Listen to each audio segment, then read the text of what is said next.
Hello friends, வணக்கம். ஒரு ஆஃபீஸில் நிறைய பேர் வேலை செஞ்சுட்டு இருந்திருக்கிறாங்க. இப்போ மேனேஜர் அந்த மேனேஜரில் அந்த ஆஃபீஸோட எம்டி ரிட்டையர்ட் ஆகிறதுக்கு இன்னும் ஒரு 2 வருஷம் இருக்குது. அவருக்கு அப்புறம் அந்த பொறுப்பை யார்கிட்டையாவது ஒப்படைச்சிட்டு போகணும்னு பார்க்குறாரு.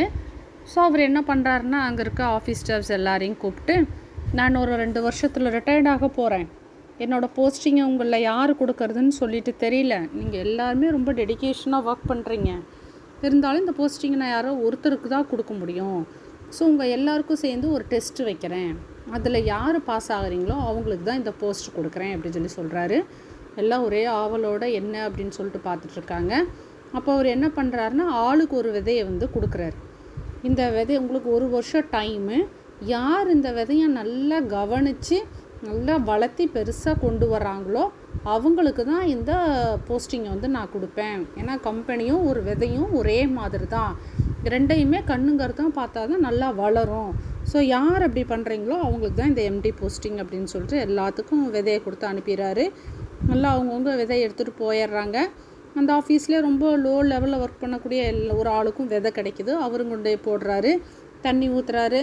எல்லோரும் அடுத்தடுத்த நாள் ஆஃபீஸில் பேசிக்கிறாங்க, என்னோடய செடி அவ்வளோ வளர்ந்துருக்குது, என்னோடய செடி இவ்வளோ வளர்ந்துருக்கு, நான் என் செடிக்கு அந்த உரமெல்லாம் போடுறேன், இந்த உரமெல்லாம் போடுறேன்னு. இவர் பேர் கோபி. கோபியும் பார்க்குறாரு, அவரோட செடி என்ன முளைக்கவே இல்லை. தண்ணி ஊற்றுறாரு, உரம் வாங்கிட்டு போடுறாரு, என்னென்னமோ செய்கிறாரு, இருந்தாலும் அவரோட செடி முளைக்கவே இல்லை. அவருக்கு ரொம்ப வருத்தமாயிருது. அவரோட மனைவியை கூப்பிட்டு சொல்கிறாரு, இந்த மாதிரி ஆஃபீஸில் எம்டி சொன்னது, செடியை யார் நல்லா வளர்த்தி கொண்டு வரீங்களோ அவங்களுக்கு தான் இந்த போஸ்டிங் கொடுப்பேன்னு சொன்னது. அப்புறம் எல்லோரும் அவங்கவுங்க ஆஃபீஸில் பேசிக்கிறது, நெக்ஸ்ட் டே பேசிக்கிறது, இதெல்லாம் சொல்லி பட் நம்ம கொடுத்த விதை வளரவே இல்லை அப்படின்னு சொல்லிட்டு ரொம்ப வருத்தப்பட்டு பேசுகிறாரு. உடனே அவங்க ஒய்ஃப் என்னங்குது, கவலைப்படாதீங்க, இதுவும் கண்டிப்பாக முளைக்கும் அப்படின்னு சொல்கிறாங்க. ஸோ டேஸ் போயிட்டே இருக்குது. 1 இயர் ஆயிடுச்சு. அவர் கொடுத்த டேட்டும் முடிஞ்சிருச்சு. கோபியோட விதையிலேருந்து ஒரு செடி கூட வரல, ஒரு இலை கூட வரல. அடுத்த நாள் எம்டி கூப்பிட்டு என்ன சொல்கிறாரு, எல்லோரும் அவங்கவுங்க செடியை எடுத்துகிட்டு வரணும் நாளைக்கு அப்படின்னு சொல்கிறாரு. எல்லாருக்கும் ஒரே சந்தோஷம், என் செடி தான் பெருசாக இருக்கும், உன் செடி தான் பெருசாக இருக்கும் அப்படின்னு சொல்லிட்டு எடுத்துகிட்டு போகிறாங்க.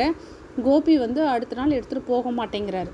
அவங்க ஒய்ஃப் என்ன சொல்கிறாங்க அப்படின்னா, நீங்கள் அவங்க கடமையை செஞ்சிட்டீங்க, அவர் கொடுத்த விதையை 1 வருஷமாக நீங்களும் பத்திரமா பாதுகாத்து காப்பாற்றிட்டு தான் வந்தீங்க. பட் கடமையை செஞ்சு அது முளைக்கலைன்னா அதுக்கு நம்ம ஒன்றும் பண்ண முடியாது. எல்லோரும் கொண்டு வரல, நீங்கள் கொண்டு போகலைன்னா நம்மளை பற்றி என்ன நினைப்பாங்க, நீங்கள் தைரியமாக எடுத்துகிட்டு போங்க அப்படி சொல்லிட்டு அவங்க ஒய்ஃப் சொல்கிறாங்க. கோபியும் செடியை எடுத்துகிட்டு போகிறாரு, அந்த விதையை எடுத்துகிட்டு போகிறாரு. அதுக்கப்புறம் ஆஃபீஸில் போனால் எல்லாரோடதும் ரொம்ப பெருசாக வளர்ந்துருக்குது. கோபிக்கு ஒரே அவமானமாக இருக்குது.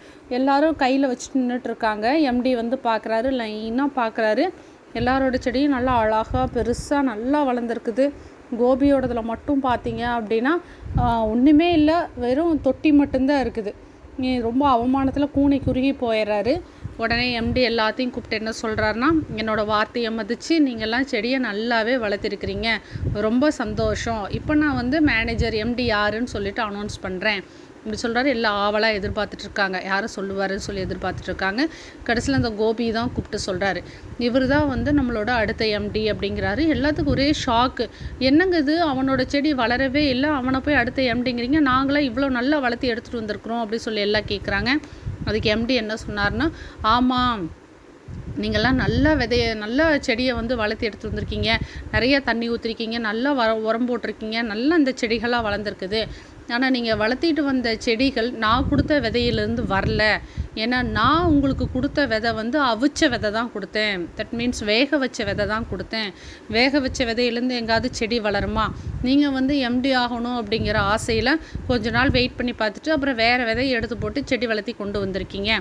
பட் நேர்மையாக நான் கொடுத்த விதையை 1 வருஷமும் அப்படியே பாதுகாத்து அதே வளராதுன்னு தெரிஞ்சும் அதை பாதுகாத்து கொண்டு வந்தவர் கோபி தான். அதனால் நம்மளோட கம்பெனிக்கு முக்கியமே நம்மளோட நேர்மையும் நாணயம் தான். அது உங்கள் யாருக்கிட்டையுமே இல்லை, கோபிகிட்ட தான் இருக்குது.